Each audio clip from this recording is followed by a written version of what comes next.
आपण पाहतो की सध्या महावितरण कार्यालयाकडून जे आहे ते वीज संदर्भात जे आहे ते धडक मोहीम उभारल्याचं चित्र पाहायला मिळतं. आपण सध्या करमाळ्याचं जे भूमी अभिलेख कार्यालय या ठिकाणी आहोत. आज आठवड्यातील जो आहे तो पहिला वार सोमवार आहे. यावेळी जे आहे ते भूमी अभिलेख कार्यालयाचं जे आहे ते वीज बिल थकल्याची माहिती समोर येते. त्यावेळी महावितरण कार्यालयाने जे आहे ती धडक कारवाई करत जे आहे ते आज या भूमी अभिलेख कार्यालयाचा जो आहे तो वीज पुरवठा आहे तो जो खंडित केलेला आहे. यामुळे जे सोमवारी शेतकरी जे या ठिकाणी जे कामासाठी येतात त्यामुळं ते खोळंबल्याचं चित्र पाहायला मिळतं. या ठिकाणी आपण पाहू शकतो की भूमी अभिलेख कार्यालयाचे जे कर्मचारी आहेत ते मोबाईल टॉर्च मध्ये जे आहे ते लावून सध्या काम करत असल्याचं चित्र या ठिकाणी आपल्याला पाहायला मिळतंय. यामध्ये जे आहे ते जवळपास 16,000 रुपये जे आहे ते महावितरण कार्यालयाकडून जे आहे ते भूमी अभिलेख कार्यालयाचं बिल थकल्याची माहिती दिली आहे. यामध्ये जे आहे तो वीज पुरवठा खंडित झाल्यामुळं अनेक शेतकरी देखील या भूमी अभिलेख कार्यालयामध्ये कामासाठी आले असता हे जे आहे ते शेतकरी सध्या त्यांचं काम होताना दिसत नाही. यावेळी आपण पाहू शकतो की वीज जी आहे ती गायब झाल्यामुळं सरकारी ऑफिसचे जे आहे ते हे कनेक्शन कट केल्यामुळं शेतकऱ्यांना देखील याचा नाहक त्रास जो आहे तो सहन करावा लागतोय. या ठिकाणी कामासाठी आलेल्या नागरिकांशी आपण चर्चा करणार आहोत. साहेब, काय सांगाल? आपण या कार्यालयामध्ये कामासाठी आला, वीज गायब आहे, काय प्रतिक्रिया असणार आहे? मुळात आता या ठिकाणी वीज असणं गरजेचं आहे. ग्रामीण भागातून लोक येतात. जवळपास 15-15 दिवस हेलपाटे मारल्यानंतर आज ज्यावेळेस त्यांचं काम होणार होतं त्यावेळेस जर वीज नसेल तर काम कसं होणार, ही मोठा प्रश्न आहे. अशाच प्रकारचे जर हेलपाटे अजून पुन्हा एकदा लोकांना घ्यावं लागत असतील तर ह्याला दोन्ही डिपार्टमेंट जबाबदार आहेत. म्हणजे भूमी अभिलेख पण तेवढंच जबाबदार आहे आणि MSEB पण तेवढंच जबाबदार आहे. जर भूमी अभिलेख ही महत्वाची घटक आहे. सध्या तालुक्यात सगळे कागदपत्र इथून निघतात.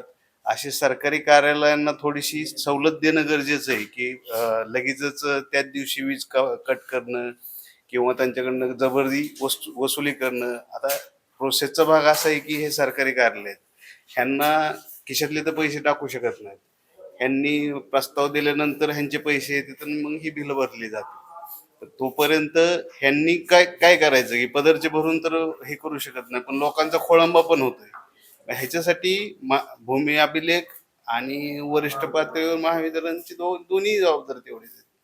नक्कीच आपण पाहतोय की वीज बंद असल्यामुळं अगदी कडाक्याचा उन्हाळा देखील या ठिकाणी पाहायला मिळतोय.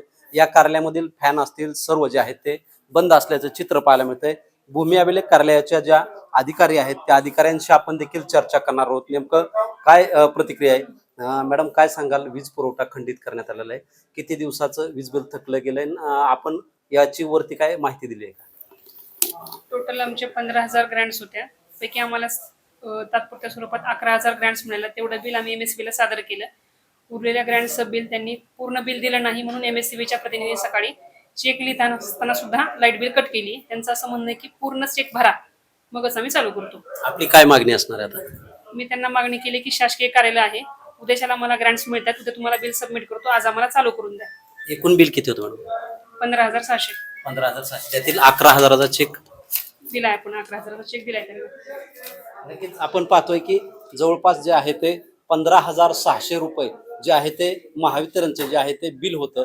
परंतु आज जे आहे ते या भूमी अभिलेखच्या ज्या अधिकारी आहेत त्यांनी देखील सांगितलं की जवळपास 11,000चा चेक जो आहे तो आम्हाला ग्रँट झाला होता, तो चेक आम्ही लिहिला होता. परंतु तरी देखील महावितरण कार्यालयानं जे आहे ते आमची वीज कपात केली असून उद्या देखील उर्वरित आम्ही बिल देऊ असं देखील त्यांनी सांगितलं होतं. तरी देखील महावितरण कार्यालयाकडून जे आहे ते ही वीज कट करण्यात आली आहे.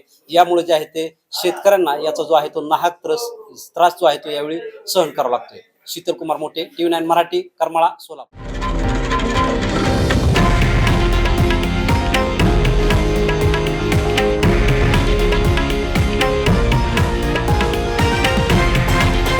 हे आहे देशातील नंबर 1 न्यूज नेटवर्क आणि आपण पाहत आहात TV9 मराठी, एकमेव.